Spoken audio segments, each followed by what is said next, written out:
And thank you very much for coming, everybody, tonight. I'm really tickled to death to have Darren White, who is a local professional photographer. He is excellent with doing water. I remember when Darren first moved to Colorado, I was so excited to have him coming here because I'd been watching him for quite some time, and I loved his pictures of the ocean and the Oregon coast. And he also does star photography through, and I've forgotten the name of Starry Night, or is that Mike's? Night photography workshop. Night photography workshops, and Yeah. they're excellent. They teach you how to do it right. So anyway, with that, let's give Darren a warm welcome by silently clapping, and we'll let him take it away. Thank you. Welcome, everybody. It's good to see a lot of familiar names and a lot of people that I've known for many years, and good to see some new names as well.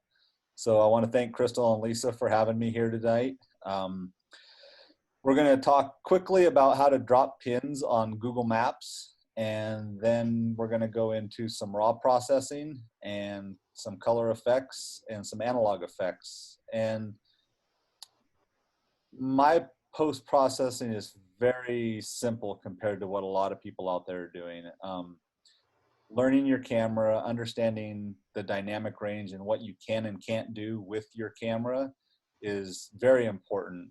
And once you know what your camera can do as far as the amount of data that it captures and how much you can adjust that in post-processing, it'll really give you a step up in your photography, I believe. And I hope to show that to you tonight. So the first thing I'm going to do is I'm going to switch over to my phone and share my screen with you guys to show you Google Maps.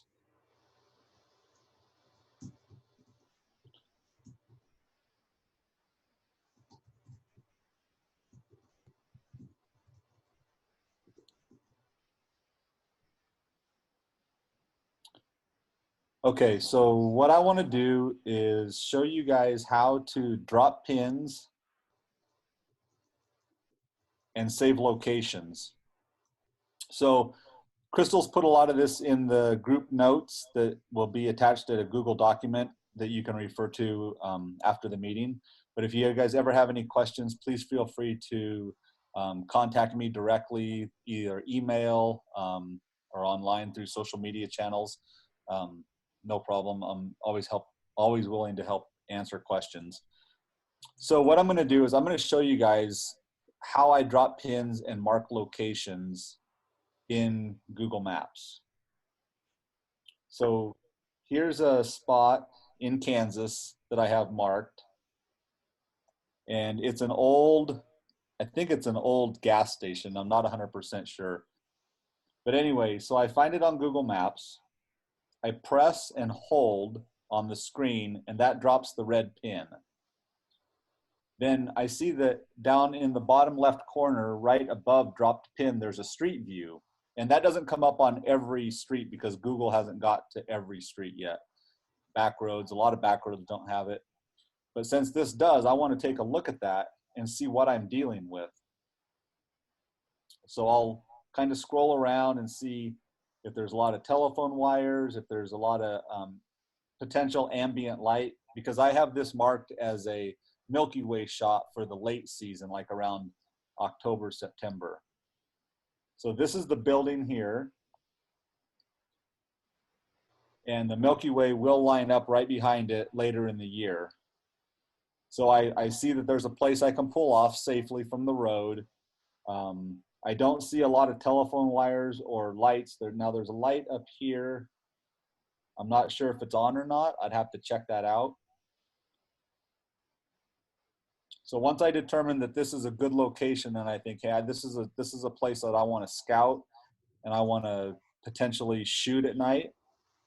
So I press and hold, that drops the pin, and then I can go down where that dash is and open this up just by pressing where that gray dash is. And then I can either save it in a list of places that I've created, or I can just add a label. And so with this one, I just add late season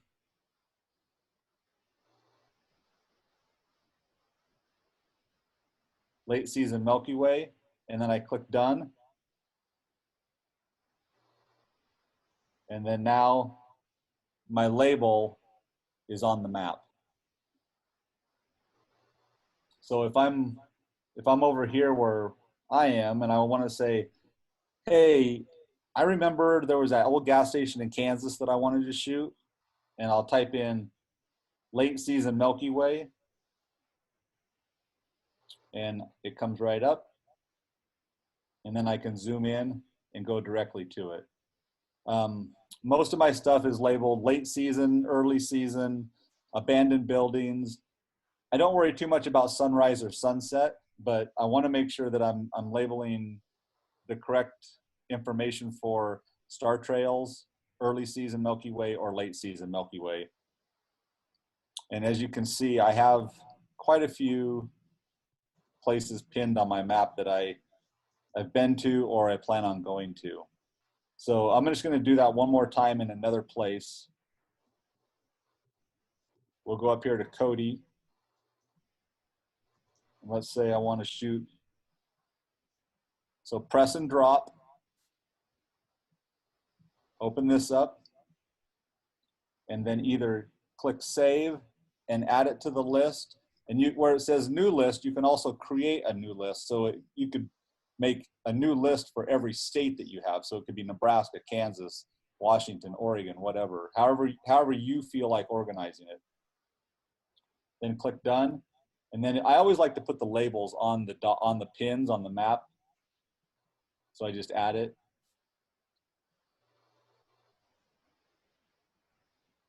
Old Town, Cody. Done. So it's fairly simple to do that on your phone. On the computer, it's a little bit different, but I'm going to go ahead and transition over to that now. It's 99% the same, but I'm going to show you guys one slight difference that the phone has an advantage over the computer. So I'm going to stop sharing my phone. Okay. And now I'm going to is anybody else sharing their screen? No, just you. Okay, so I'm going to go ahead and share my screen. And I'm going to go to Google Maps. Okay. Let's hide this. So, excuse me. So on the other map, on my other Google map, because they're both logged in with the same account, you can see that I'm only showing a few pins here. And on the other map, there was a ton of blue pins. Well, they're there. You just have to zoom in. I got to change this just a second.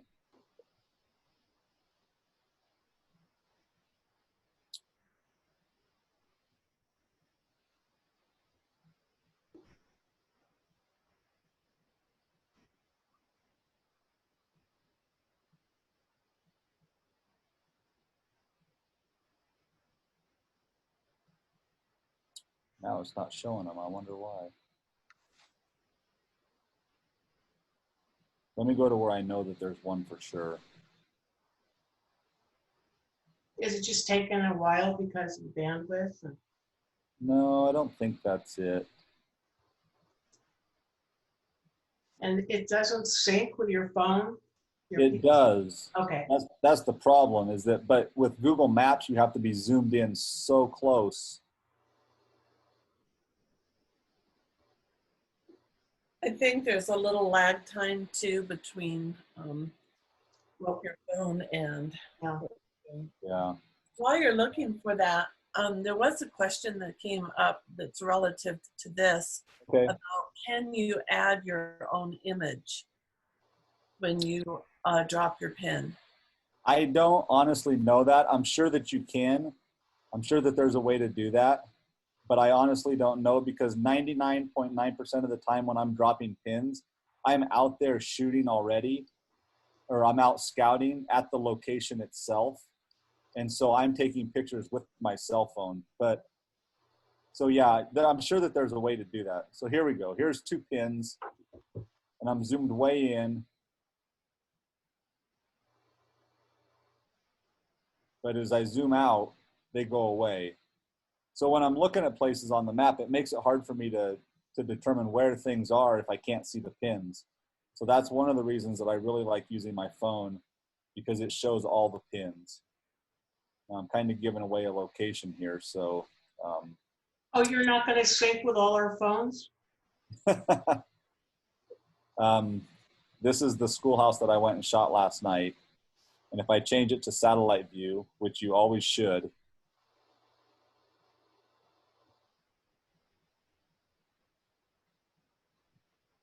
you can get pretty close and pretty detailed to see the building.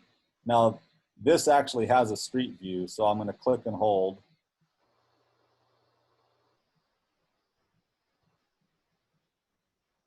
And let's see.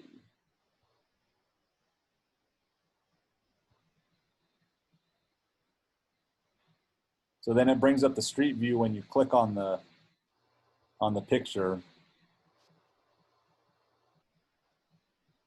Oh, that's the one you just posted yesterday. Yeah, I went out and shot it last night. So it's down that dirt road. It's down the dirt road. Yep. And for those people who are watching and will watch the recorded video, you guys will figure out where it is. I do want one thing out of respect to the property owners. Let me get out of this. If you go down here a little bit further, I found this barn right here, and I thought, okay, I know that that's the shape of a barn. So again, you do the street view.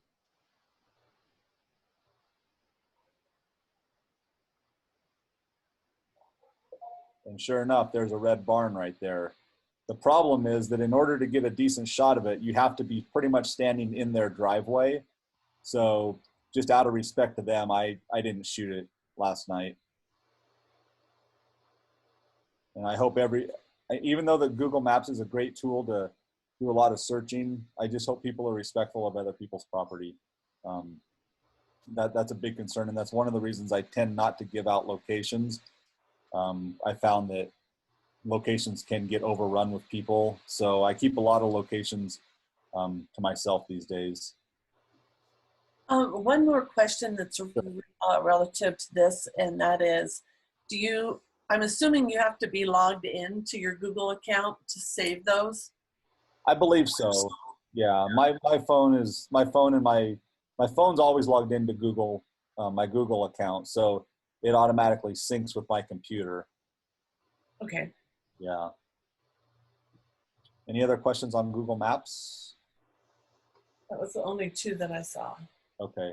That's really great. I really like how you do that. It helps your memory. Yeah, it sure does. All right, I'm going to close out of this, and I'm going to go into raw processing. I need to get rid of that. Okay.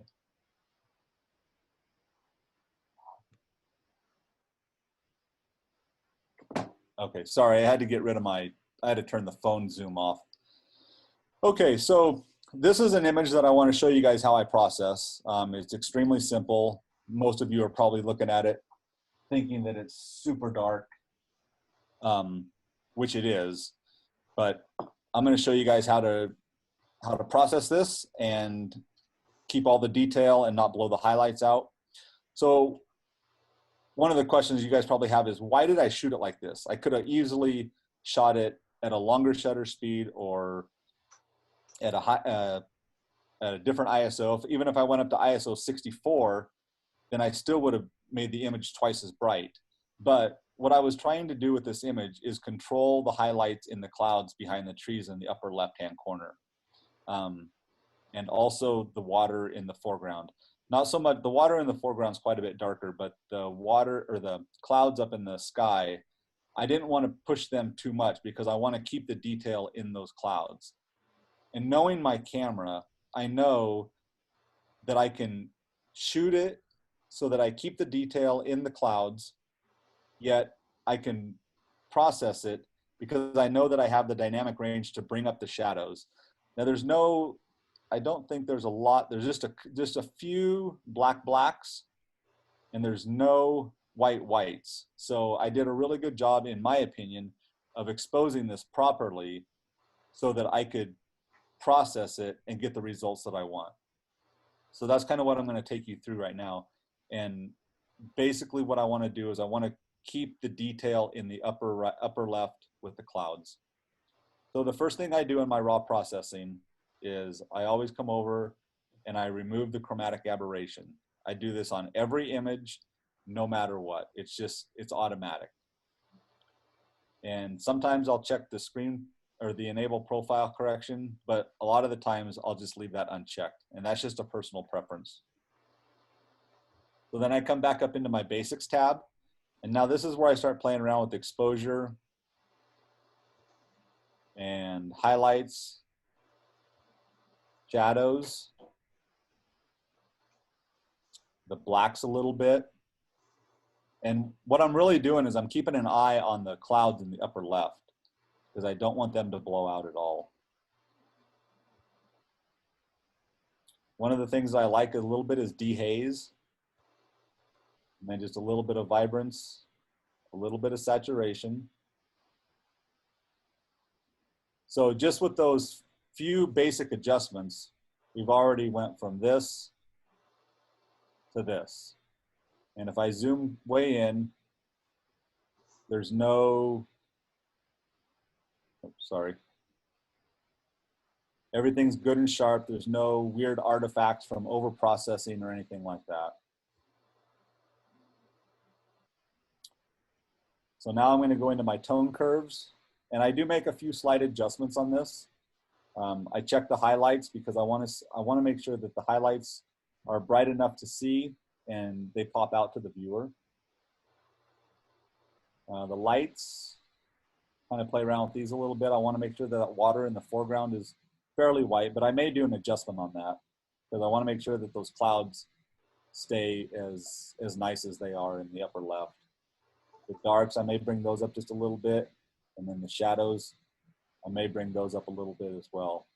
So when I said that I was going to do an adjustment brush on the water, I'll show you what that means for those people who aren't familiar with that. Up here in your tools panel, this is your adjustment brush. And I like to reset everything back to 0. And then I look at the water and I say, okay, I want to make it a little bit brighter. So I'll bring up my exposure just a little bit and and then I just click and paint on it. And it makes it just a little bit brighter. Now, because I painted on it, I have that mask on there. So essentially, whatever you do, it's only going to affect where you applied that paintbrush or the adjustment brush. So I can take and make any adjustment I want, and it's only going to apply it to that area. So just showing you guys what happens. So for me personally, I'm going to say, okay, I like this raw processing. I think this is good, a good start. One thing I may do is I may go into my luminance and just tap down the blues just a little bit to bring them up. It darkens the blue. The luminance darkens the blues when you slide it to the left, and then potentially bring up the saturation of the blues just a little bit. So this is a good start. I like where this is at.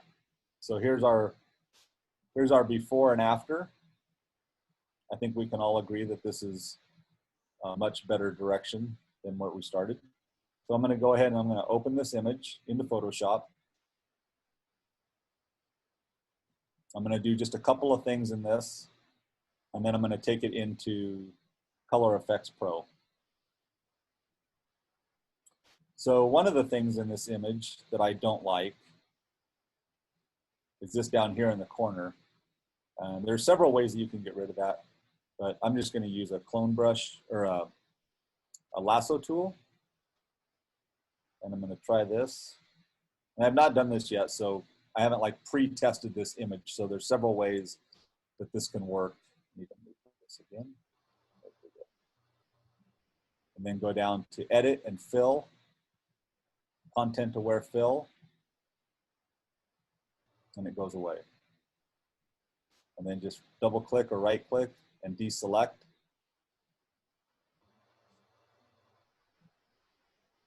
And now that's gone. So that's good. Normally what I would do also, if I had an image that had a lot more sky in it, I would always double check for dust bunnies or anything that could possibly be in the image that you don't want in there. So I don't see any dust bunnies in this. Everything looks pretty good. So I'm going to go ahead and I'm going to open this up into Color Effects Pro. And this is where I do most of my global adjustments aside from raw. And the reason I like this is because it really gives you, there's a lot of flexibility in this program. And the best thing in my opinion is that when you click OK after you've made your adjustments, it opens it back up into Photoshop as a layer. So then if you look at something and something's not right, you can adjust it using either a layer mask or the eraser tool or whatever. And I'm going to show you guys that. So the things that I use in color effects are the brilliance and the warmth. And this is essentially just saturation. I like to bring these up a little bit. I always tend to like my images a little bit on the warmer side. I always have ever since I work in a photo lab. I was processing images there. I like to use classic soft focus. And there's 6 different options here. I tend to like number 2, but I bring it down a little bit. I don't want it too diffused. Then I bring the brightness down just a hair. And then I bring the shadows up just a little bit. And I'm keeping my eye on those clouds in the upper left-hand corner as well. So I like that. And then I like to use the sunlight or the skylight filter. This adds just a little bit of warmth to the image. And this was shot early morning, so you can see above the gristmill, the orange in the trees. That's because that sunlight was coming up through the trees behind it. But so I just add a little bit of this, and that warms it up a little bit. And then I click OK. And then the last thing that I normally do in this first step is to do contrast only. And those of you who've taken workshops from me, we've went through this processing, and you should be familiar with this. Now on this one, what I'd like to do is I like to decrease the soft contrast. That makes the image just a little bit brighter. And then I like to increase the contrast only, and then just a little bit of saturation. And that's all I'm going to do for this step. I'm going to actually do 2 steps. So I'm going to do something with the water in the foreground, but I'll show you why I have to open it back up into Photoshop first. So now I'm going to click OK. And then it's going to do its thing. It's going to open it up as a new layer. You can see on the top up here where it says Nick Collection.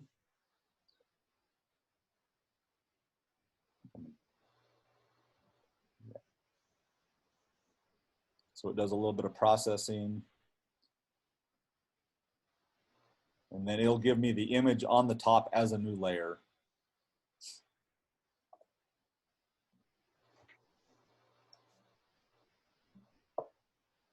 And it should be just about done. And I'm going to add a little bit of detail into the water down here, but I have to do that in a second step. And knowing that it opens it back up into a layer in Photoshop is really key with this program, I believe. Okay. So there's our raw processing. There's our new edit with color effects. And I like this edit, I really do. I think that the clouds are a little bit bright, but that's not a huge issue. So I'm going to do the water first in the foreground, and I'm going to flatten this image. I'm going to take this back into color effects, and I'm going to use the filter called detail extractor. And I really like this for water that has detail in it, that's not completely smooth, but you just want to bring out a little bit more of that detail. And I'll show you, you'll see that in just a second. So I'm not worried about the rest of the image at all. I'm only looking at the water in the foreground. And that looks like it's a little bit too much for me, so I'm going to back it off a little bit.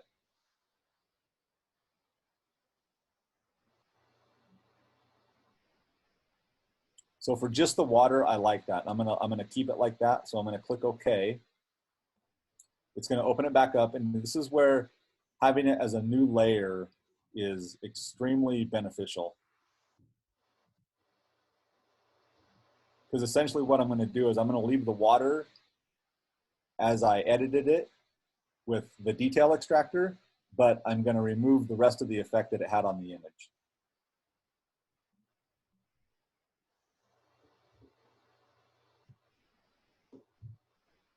So once it goes through the processing, I will show you how to do that.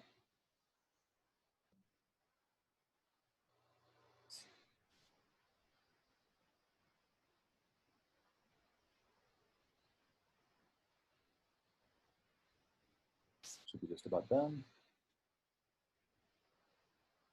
Actually, I'll ask a question while we're waiting. Sure. Go ahead, Lisa. So we had one question about how much difference in noise is there between ISO 32, 64, and 100? Minimal. Okay. You would have, in fact, I don't know if there actually is. So on my D850, 64 is the native ISO. So when I go down to 31 ISO or 32, it's actually 31 is what it says in the EXIF data, but 32. All I'm doing is trying to get a longer shutter speed. That's all I was doing. Okay. So, and one other question that's kind of relative to where you are right now. Okay. And that is, you flattened your image, yep. But what would happen if you wanted to return to it again and adjust your edit? That's a great question. It's all personal preference. I know people who save all of their layers in a PSD file, and they have file sizes that are 1, 2 gigs. If I want to, because my post-processing is so simple, if I want to re-edit something, I'll just start over. Or I'll start, or if it's something really simple for whatever reason, I'll just go to the TIFF file that I save at the end. Gotcha. So, and the reason that you're flattening the image is because you have to like make it cumulative, right? So that then when you do the next effect on top of it, you want to do it. Yeah, with color effects, I believe that's true. I could click on the background, I believe, and go back into color effects. So I could have like detail extractor here, and then the next one I could have like classic soft focus or whatever. I mean, you essentially you could have multiple layers, but I've never had a need in the, so I've been shooting digital since 2005. I have never had a need to go in and adjust one curves layer or one hue saturation layer or one levels layer. I've never had that need because I always save my master files as a TIFF. I always keep my raw files. So I always have both of those as backups. Does that make sense? Yes. Okay. Yep. So now what I'm going to do is I'm going to take away, so here's the before and there's the after. And I want to keep the water detail as it is here, but I want to remove the detail effect that's in the rest of the image. So all I do is I go up and I'm on the detail extractor layer and I add a mask. And there's 2 ways you can do this. You can add a mask and you can paint with a black brush. Make sure the brush is black. And I'm at 100%. So now I'm just going to go up here and I'm going to erase.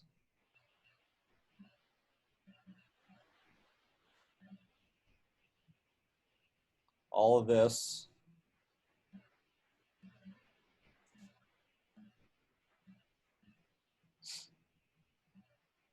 And for the people who get confused with layers and masks, and I know not everybody's familiar with layers and masks, but essentially what I could have did is I could have just used the eraser tool and I could have erased that top layer off of the effect of that top layer off of the image as well.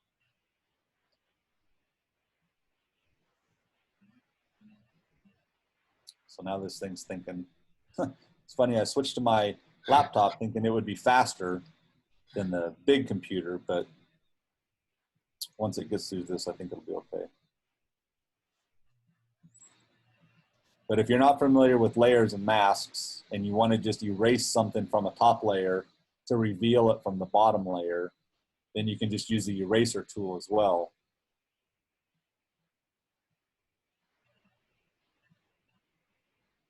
Come on.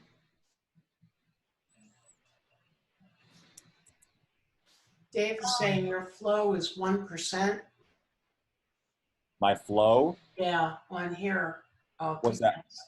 So, Up in Photoshop on the brush. so you just masked with a 1% flow. So it's working. It's just not, it's 1%. So it's not laying down that mask. In other words, turn it up to 100% and then paint on the mask. Okay, that's interesting. I've never noticed that before. It's got such a small effect that you're just not painting with. You could paint over and over and over and it'll build the effect, but Right. I was wondering why I didn't see any black on the mask. yeah. So just black reveals white. Here we go.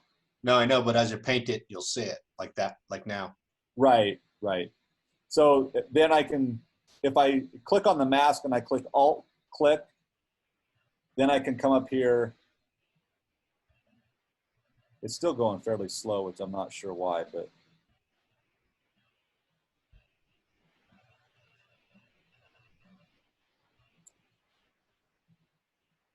It's just the demand of video on Zoom and the demand Oh, computer with the gotcha, processing that it's doing.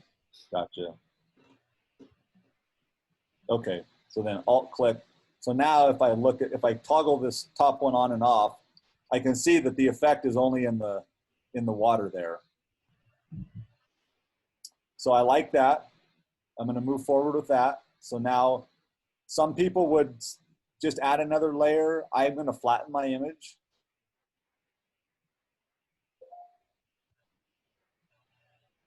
And then what I'm going to do is I'm going to take my image back into Camera Raw.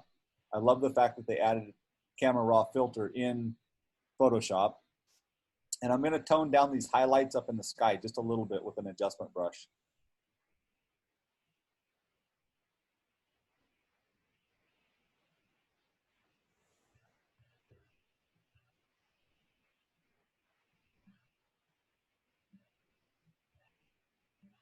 So something like that.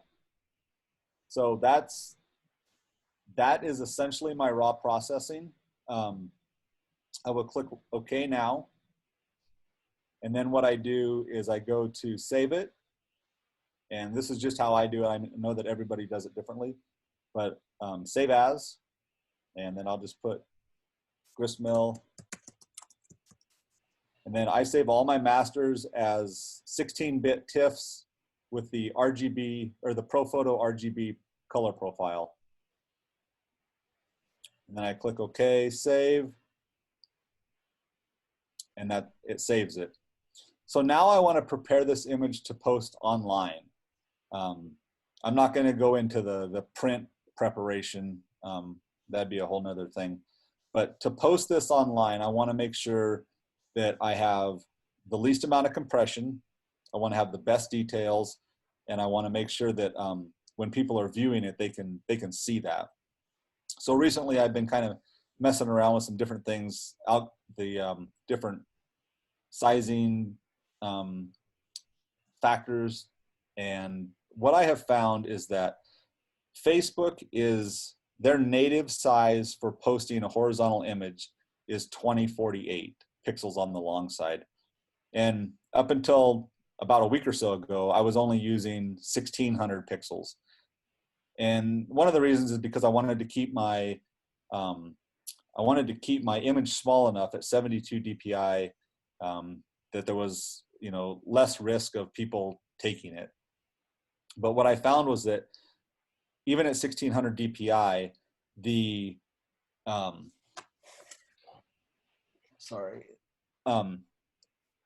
it was still being altered by Facebook because it either had to make it smaller to their smaller size or larger to the 2048 size. So what I found is this. So I change it to an sRGB file because that's the color space of the internet. So convert to profile. And then I change it to an 8-bit file. And now what I'm going to do is I'm going to resize it, image size, and I change the width to 4096 because that's twice as big as 2098. Go ahead and leave this at 300 DPI. And on the resampling, you always want bicubic smooth gradients for this process for posting on the web. Click OK, then come up and sharpen it 2 times. And then, so when I do sharpen once, it automatically puts sharpen back up in the very top as my last command. So that's why I hit that one. And then image size. Now this is where I'm going to change the resolution to 72. I'm going to change the width to 2048. And I'm going to keep it smooth gradients. Click OK. Now it should look really, really sharp. It should look good. There's a lot of detail in there. Now because the sharpening, you do lose a little bit of color. So I'm going to add just a little bit of brightness back. And I'm going to add just a tad bit of saturation.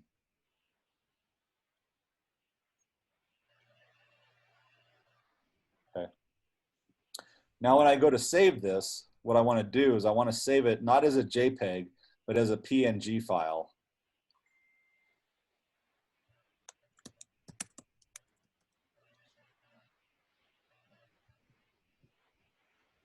And then there's much less compression. I actually don't think that there's any compression, none that I can visibly tell when I post it online. And now I click save. And I always use this top one, larger file size, but fastest saving. So now when I'm online and I'm looking at this image on Facebook and I toggle between Facebook and Photoshop, the images should look almost identical. And that's what I found gives the best detail to images that you post online. And I know that there's a lot of concern about theft and, you know, people, but watermark your images either visibly or with a digital watermark. That deters people from taking images. I know it still happens, but at least at 72 DPI, there's not a lot that most people can do with your images. So that's color effects and my raw processing. Are there any questions on that before I just quickly show you guys analog effects? Yeah, one more question came in about, could you edit, am I unmuted? Okay. Could you edit that in Lightroom and then go to Color Effects Pro for non-destructive editing? Yeah, so I edited mine in Adobe Camera Raw, which is the exact same processing engine as Lightroom. Oh, gotcha. It's exactly the same. It's just a different user interface. All of the stuff is, all of the sliders are exactly the same in Lightroom as they are in Adobe Camera Raw. So the answer to that question is yes, you can. Good to know. I think we're caught up with the questions. Did you get Dave? He asked about how do you compare Nik software to the Luminar? Oh, I didn't see that one. That's a good question, Dave. Hey, so I've used both of them. I've used the Luminar. I find, in my opinion, that the Luminar is a little bit harsher as far as the processing goes. I don't feel that I'm not able to fine tune it as much as I can with the color effects.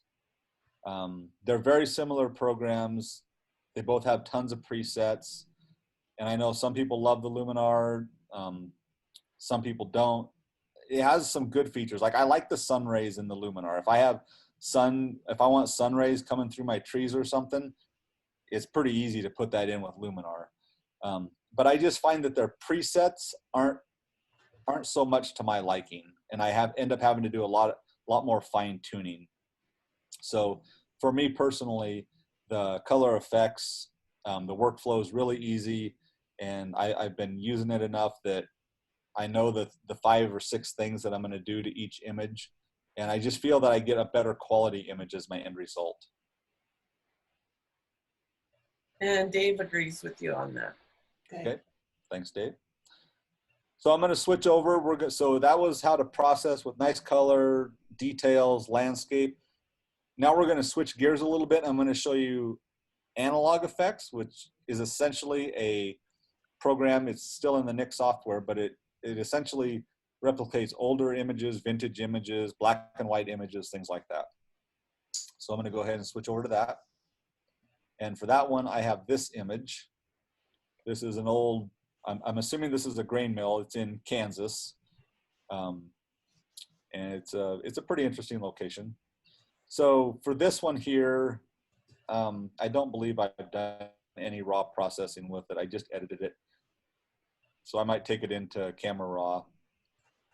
Usually when I'm doing the analog effects, there's not a lot of stuff that I would do beforehand because the effects are pretty, they can be pretty heavy. So it doesn't matter too much, but I might darken down the sky just a little bit, maybe bring the shadows up, and then potentially bring up the vibrance and the saturation a little bit. Is my face really dark, or can you guys see me okay? You can see you. Okay, See you. because I'm sitting in a dark room, so I was just curious. Your head goes in and out of your Milky Way, but Okay, just 1 second. He's getting sucked up into the vortex. yes. Yeah. As the sun goes down, it's definitely darker. It's definitely darker. I don't know if that'll help. There's a lot of clouds out there tonight, so okay. Anyway, so you can do this with any image. I just prefer to do it with images of things that are naturally old anyway, just to intensify the effect or the look. So again, it's in your filters. If you have the DxO software, it's under the Nick, and it's analog effects. And again, this is an image I have not worked. I know some people, when they do these presentations, they do all the work on the images beforehand so they know exactly what they're going to do, but then you don't run into issues. And I like to just kind of do it on the fly so that people can see the different things. So again, this has tons of presets in it. You can see them on the left-hand side. One-click presets. You can pretty much anything that you want. If you click on this arrow, it brings up all these different groups of presets, I would say. So classic camera, black and white, color cast, motion, all this stuff. An image like this with the old mill, old grain silo, I might do something like a wet plate and really give it a pretty pronounced effect as far as making the viewer feel that it's a really old image taken on an old camera. And then on the right hand side is all your adjustments, and you can open these up by clicking the arrows. And there's so many different things that you can do. So like this one here, the photo plate, you can change the look of the image. So I'll just click on this one here, and it changes it. That's just, you can turn the effects on and off just by clicking or unchecking the box next to it. So realistically, there's endless possibilities here. my personal favorite that I like in this program is the vintage camera. And I don't know if it's my age, but when I started looking at images of my parents, this is essentially what they kind of looked like coming out of the 110 camera that my parents had when I was a kid. They had this kind of faded look to them. And so this one naturally puts a frame on it. So I just take the frame off by clicking on the frame down here. You can add all different frames if you want. You know, any,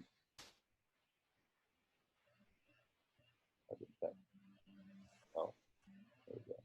So yeah, you can add all different kinds of frames. There's just tons of stuff that you can do. Film type, you can adjust the film type to your liking. So there's just, I don't know, it's kind of hard to explain. I just wanted to, some people aren't familiar with color or analog effects, and so I just thought I would show this to show you guys the different possibilities. But one of the groups here is called motion, and this is kind of fun. So I'll go to this one, and then it brings up, as you can see, you have this little twirly thing in the middle, and you can adjust the rotation of the spin. Over on the left or the right hand side, you have protect center, so you can make that center smaller or bigger. So now the effect is just on the outside of the image.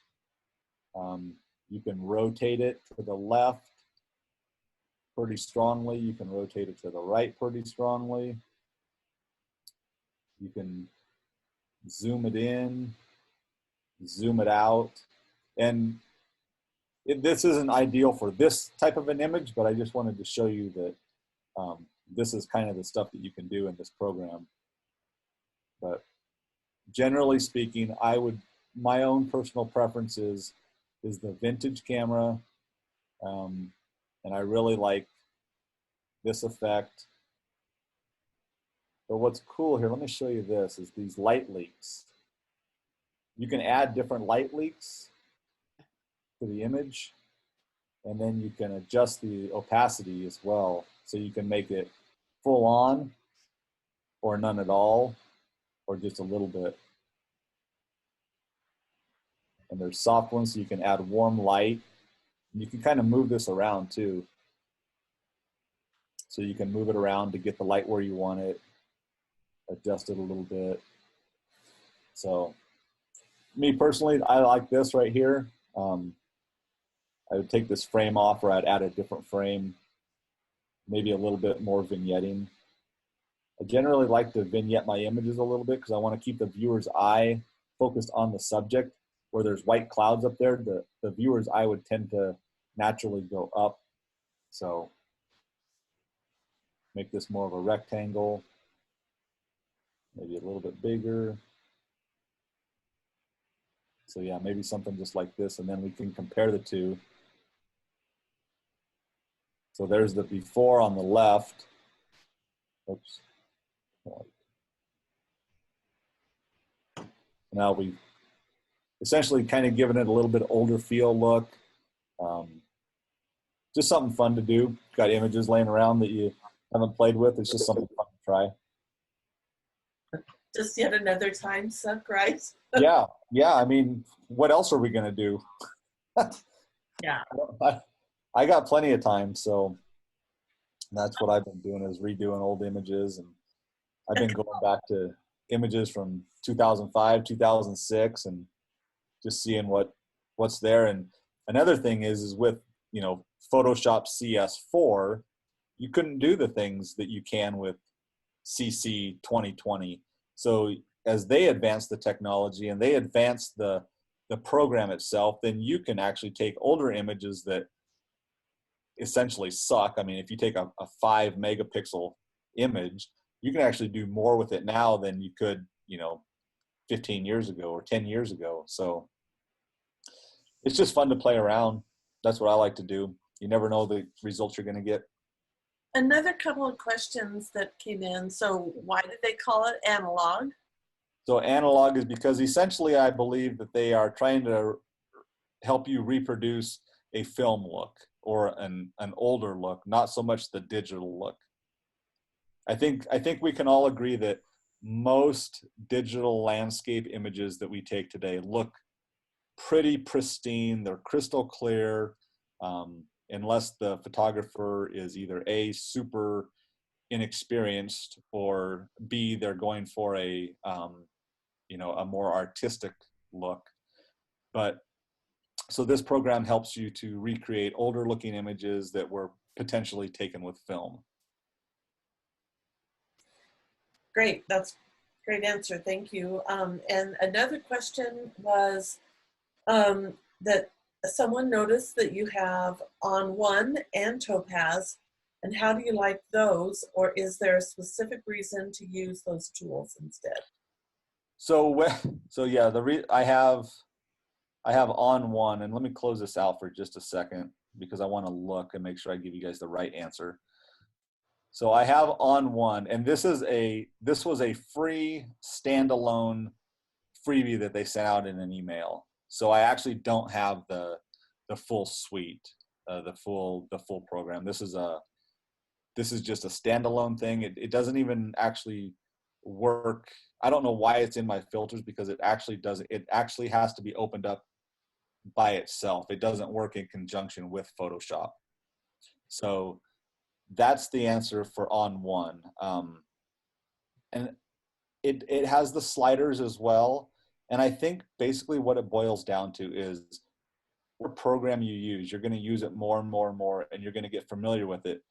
And I don't think that one is essentially better than the other. I think it's just how the user face of the program and what comes naturally or easy to you.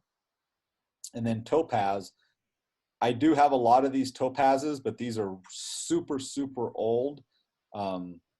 Like these are probably 5 or 6 years old at least.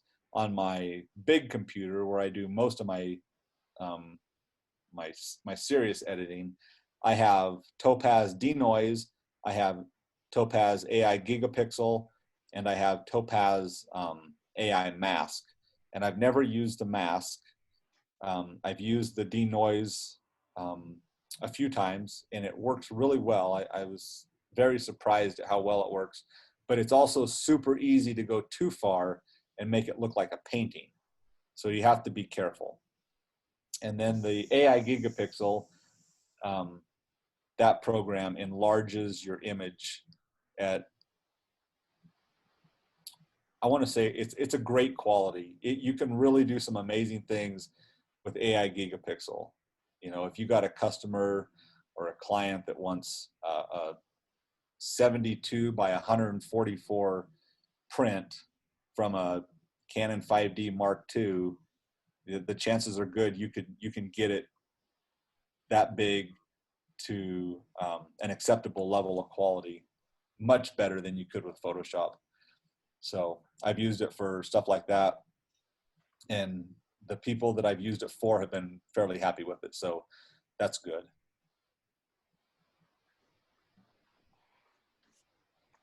Yeah, Mike Rhino was saying that he used the Topaz Mask AI for the first time this morning and found it worked well Good. for an accurate mask, but it took a little getting used to.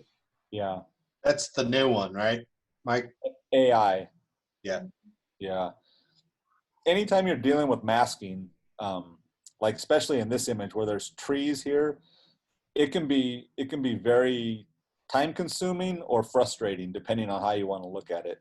And like on an image like this, honestly, I don't think I would ever say, okay, I'm going to try to swap out this sky, just because there's so many, you know, once you get into these areas in here, it may not be noticeable when you're posting it online, but I will pick your mask apart every single time, because when you go to print it at a decent size, your customer or whoever or yourself, when you look at it on the wall, you'll see your masking mistakes. So if Topaz Mask can can work in images like this, that's awesome. And I'm happy to hear that.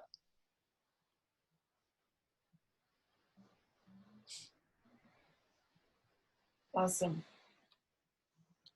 Does anybody have any other like processing questions or anything? No, I think we've been keeping up with this pretty well. Actually, we may have a few more, but let me catch up on those. You can keep going. I don't really have much more unless there's something specifically that somebody wants to see. So what I have just showed you guys is essentially, especially on the color side, not the analog side, but the color side, that's essentially all I do to my images. After having done this for so many years, I mean, I can literally process an image from raw to the final edit within 10 minutes. And I don't use luminosity masks. I don't use, anything like that. I keep it very simple and very straightforward. And it's the process that's worked well for me. You know, one thing that I've learned from you, Darren, is about that process, and I went and I made a recipe in the Nick filters, and so I named it after you. So when I have a picture that it looks like it's going to work for, I just use that recipe, and then I can go in and adjust things accordingly. Yeah. And it's really easy to do. You just click it, once you've got it. That's one thing I didn't mention because I don't use recipes, but I know that they're there.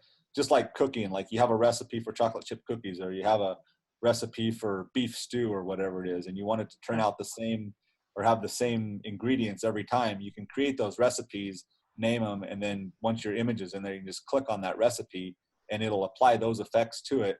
And then like Crystal was saying, then you can go in and you can specifically adjust the sliders for each one if it doesn't work to your liking. But it gives you a great head start as far as, having to go through each one of the presets. Oh, I got tired of looking for my notes. What am I supposed to do? So until you get real adept at what it is you need, it's nice to have that recipe to kind of keep you on target. Sure. Right. Any other questions, folks? We had another one. Why does setting the DPI to 72 protect it? Someone could just set it back, can't they? Question mark. Theoretically, they could, but I think that there would be some loss of quality if they did. I honestly don't know because I've never tried to steal my own images from Facebook and then try to resize them. So I don't know. Maybe that's something I do tomorrow. I don't know. But if you have it set to 72 DPI and it's 1600 wide, then they can't. The image quality is very poor. They could make a postcard essentially. But here's the problem. As we were talking about, AI gigapixel, you can now use that to enlarge those images. And because it has, AI gigapixel has a lot of different settings in it or things you can adjust, I think that you could probably take a 4:6 image and you could probably end up with a 20:24 print if you really wanted to spend the time to get those settings adjusted so that the output would be optimal for that size. Oh my goodness, that freaks me out. Yeah, that's why I always tell people, regardless, you always want to put your watermark on it, and whether it's visible or digital, you always want to do that just to help protect yourself. But somebody could open it up in Photoshop and get rid of your digital watermark, right? I don't know about the digital one, but because they'd have to have whatever program you put that in with. But the one that you type on there, they could easily get rid of that. Yeah. It just depends on, how much work does somebody want to go through to steal an image, and then what are they going to really use it for? So. That's true. That's true. Well, are we done on questions here? Yeah, I think it's all, yeah, we're all caught up on the questions. Yeah, Darren, this is great. And for those of you that are on the call, I put the link up there. If you go to the beginning of the chat, if you missed it, just go there and click on it, and that takes you to a Google Doc where Darren took the time to write out his instructions for the Google Map.